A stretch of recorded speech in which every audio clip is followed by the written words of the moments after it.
Welcome to Chop Shop Mutters. My name is Clay. Figured it was time to give a quick update on the 32 closed cab pickup that I'm building. So, got multiple spinning plates here at Chop Shop Mutters. So, I have been spending some time on the 64 Falcon two-door hardtop. Just got the truck back from paint. The 72 F100, so I'm gonna do a video on it as well, and turned out really good and happy with it. So now comes the part where I put all the chrome back on and make it back into a vehicle. So I'll do a little update on that. And so let's talk a little bit about the 32 pickup. So 32 pickup is pretty involved project, right? We're started with next to nothing, and we're building a truck out of it. One of the areas I was doing some work on and trying to figure out the solution on was where the cab sits, where the seat is gonna sit, and how much room will we have for the shifter.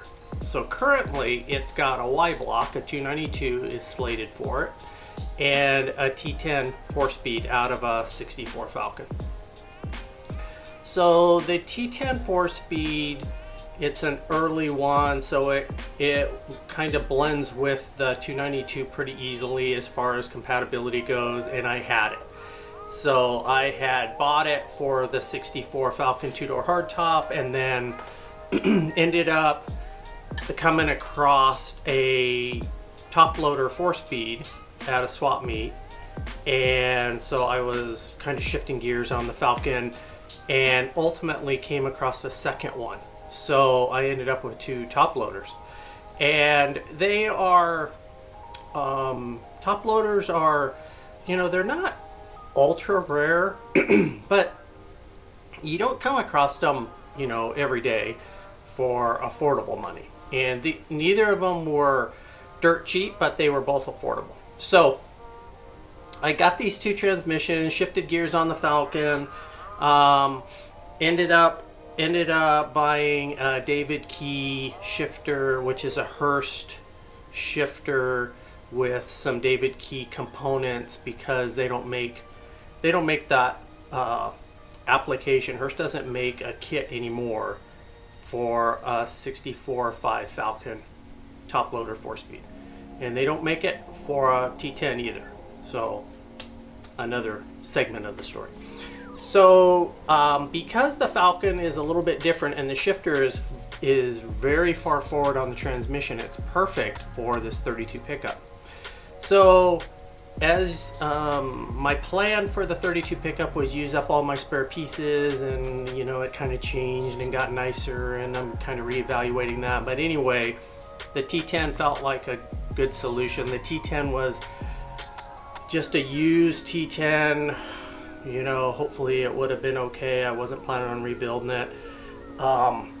And so, so in my head, I'm like, well, how much risk am I going to carry putting this T10 in? T10s are super hard to get parts for. I've had a couple of them. They're hard to get parts for. They're not super durable. 292 doesn't make a ton of horsepower, so pretty safe there. But I decided, as I'm building it, back up a little bit more. As I'm fitting the T10 into this truck, so I'm sorry, I'm sharing with you my decision process, and as part of the story, so it's probably a little convoluted.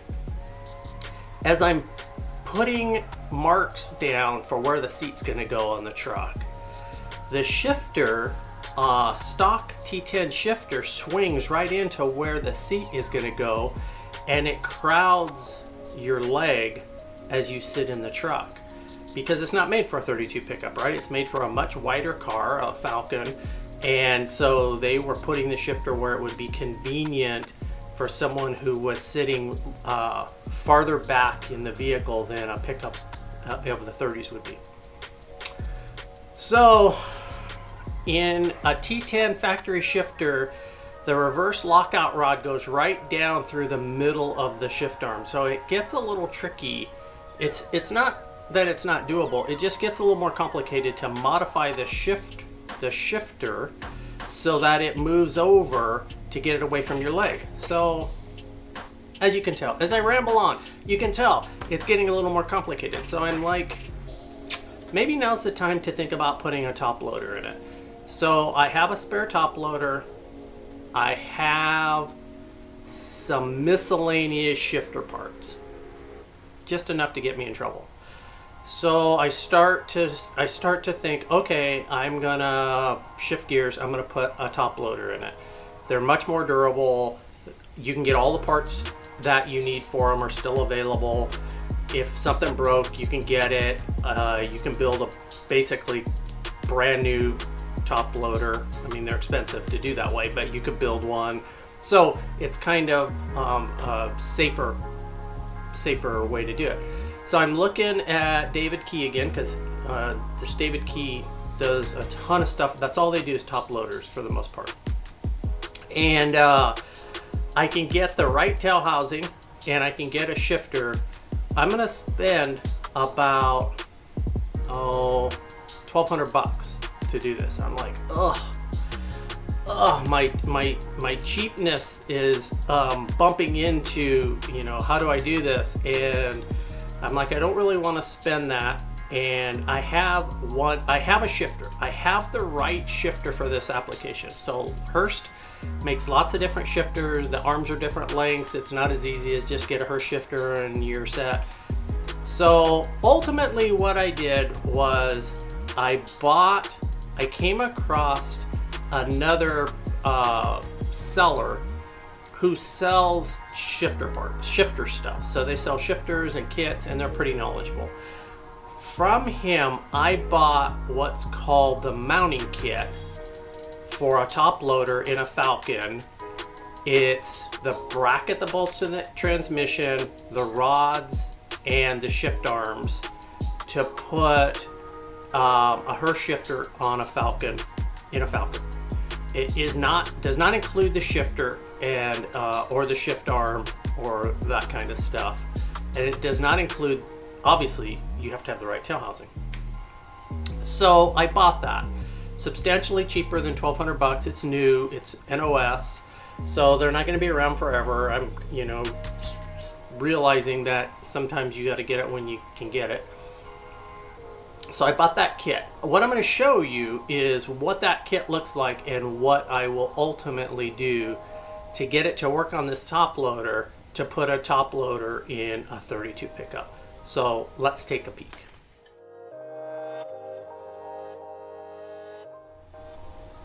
So interestingly enough, the transmission, the second top loader transmission I bought, came from a gentleman who had put it in a 32 pickup. Now, when I bought the transmission, I was not thinking I need this for a 32 pickup. I was in full 64 Falcon 2-door hardtop mode, so I didn't care what he had put it in, and I knew exactly what I was looking for to put it in a Falcon. And I had some miscellaneous pieces. So what this transmission came with, the one I bought, this is not the transmission that I bought. That is the transmission that I bought from this gentleman. It was all fresh, super nice. I changed the tail housing to put the Falcon shifter on it and got it all ready to put in the Falcon. So that's that piece. Fast forward to, let's put a top loader in the 32 pickup. I'm looking through this and I'm putting the pieces together that this transmission actually came out of a 32 pickup. So now I'm curious, because I talked with BW Upholstery and he had done the interior in this truck. And so I'm looking at some pictures and seeing, will the shifter work? I don't have, there's a critical piece of the puzzle that I don't know about, and that is, where is the transmission mounted in the chassis? Like, how far forward is it? Because it had a flathead in it. So there are some critical dimensions that kind of are a question mark. The shift plate is right here. The tail housing, the solution that this person came up with move the shifter to accommodate. So see that angle on it?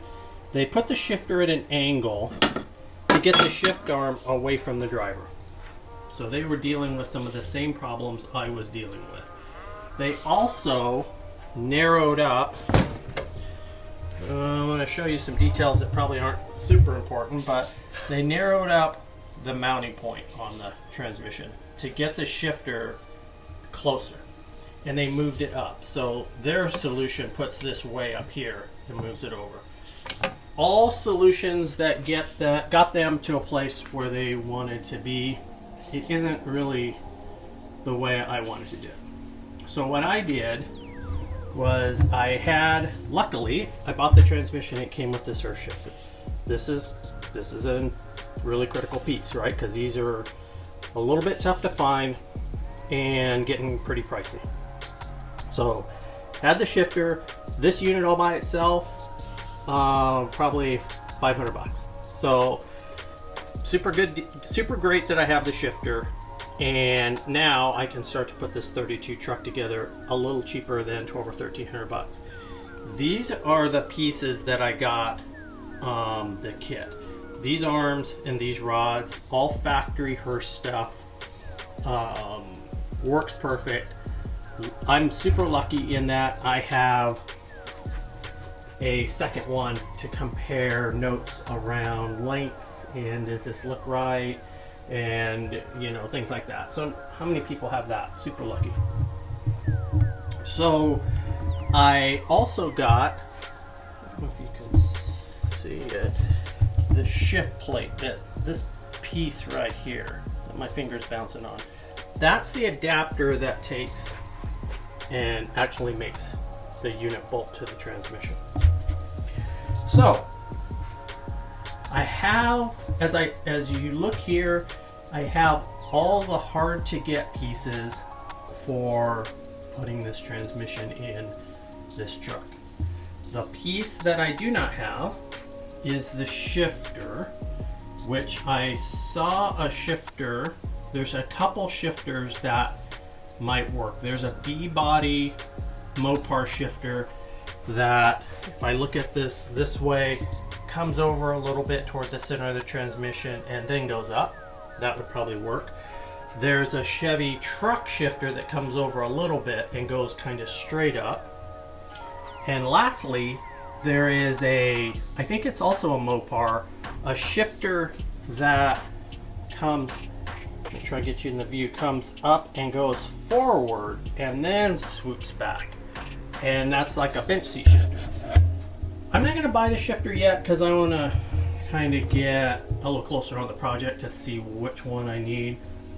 But push comes to shove, because of the type of shifter it is, I can modify a shift arm and have it re-chromed to do what I need it to do. So now the hurdles are much easier. Last hurdle to make this gig work.